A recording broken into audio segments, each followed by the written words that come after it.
Friends, Vijay రాజకీయ ప్రస్థానం మొదలైన తర్వాత ఫ్యామిలీ దగ్గర నుంచి వచ్చిన పెద్ద ఎదురు దెబ్బ ఏదైనా ఉందంటే తన భార్య సంగీత తనకు విడాకులు ఇవ్వడం. అయితే ఇక విడాకులు ఇచ్చిందా? విడాకులు ఇవ్వలేదా? అనేది పక్కన పెట్టేస్తే విడాకుల కోసం పిటిషన్ తను తయారు చేసింది. కోర్టులో దాఖలు వేసింది. తను చెన్నైలో ఉండటం లేదు. తను లండన్‌కి వెళ్ళిపోయింది అన్న వార్తలు వచ్చాయి. అంతేకాకుండా దానికి సంబంధించిన వార్తకి సంబంధించిన బలాన్ని చేకూర్చే సిట్యుయేషన్స్ కూడా వచ్చాయి. ఎలాగా అంటే విజయ్ ఎక్కడైనా సరే తన పార్టీ కాన్వాసింగ్ చేసుకుంటున్నా కూడా కొడుకు కానీ, అలాగే తన భార్య కానీ కనిపించకపోవటం, అలాగే విజయ్ తల్లిదండ్రులకు సంబంధించిన ఒక పెద్ద ఈవెంట్ జరిగింది. దానిలో కూడా ఎక్కడ సంగీత కనిపించకపోవటం.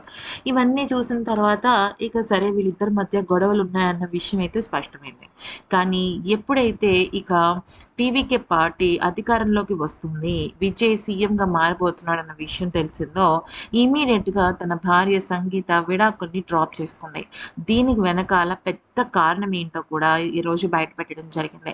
అయితే తను ఏమని చెప్పిందంటే, ప్రతి జీవితంలోనూ ముఖ్యంగా భార్యాభర్తల విషయాల్లో గొడవలనేవి జరుగుతూనే ఉంటాయి.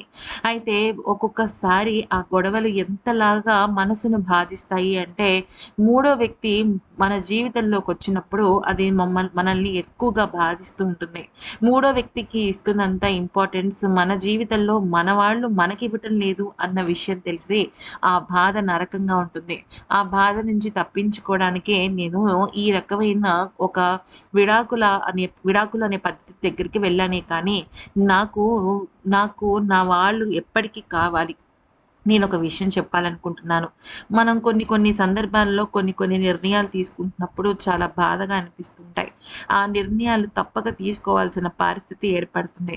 కానీ ఆ నిర్ణయం తీసుకునే ముందు ఒక్క క్షణం ఆలోచిస్తే అన్నీ కరెక్టే కదా అని అనిపిస్తుంది. నా పిల్లలు నాకు నిజంగా మూల స్తంభాలు లాంటి వాళ్ళు. నా భర్త నా జీవితంలో ఒక భాగం. కానీ నా పిల్లల్ని, నా భర్తని వదులుకొని నేనెక్కడికి వెళ్ళను. నా జీవితం నా కోసం, నా పిల్లల కోసం, నా కుటుంబం కోసం. అయితే ఒక్కొక్కసారి మన సంతోషాల కన్నా కూడా మనం ఖచ్చితంగా మన వాళ్ళ సంతోషం కోసం కొన్ని నిర్ణయాలు తీసుకోవాలి. అటువంటి ఒక నిర్ణయమే నేను ఈ విడాకుల్ని పూర్తిగా ఆపివేయటం.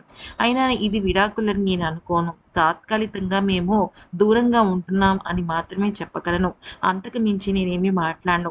ఆయన రాజకీయ ప్రస్థానం ఖచ్చితంగా గొప్పగా, అద్భుతంగా ముందుకు సాగుతుంది. ఆ ప్రస్థానంలో మేము కూడా భాగమవుతాము అంటూ ఖచ్చితంగా తన భర్తకు తను సపోర్ట్ చేస్తుంది. తన భర్త రాజకీయ జీవితం కోసమే తను విడాకులు ఇవ్వకుండా తన పిల్లల్ని వారసులు చేయటం కోసమే ఈ నిర్ణయం తీసుకున్నట్టుగా తను చెప్పి అందరినీ కూడా ముఖ్యంగా విజయ్ మంచి కోరే వాళ్ళందరికీ శుభవార్త చెప్పింది.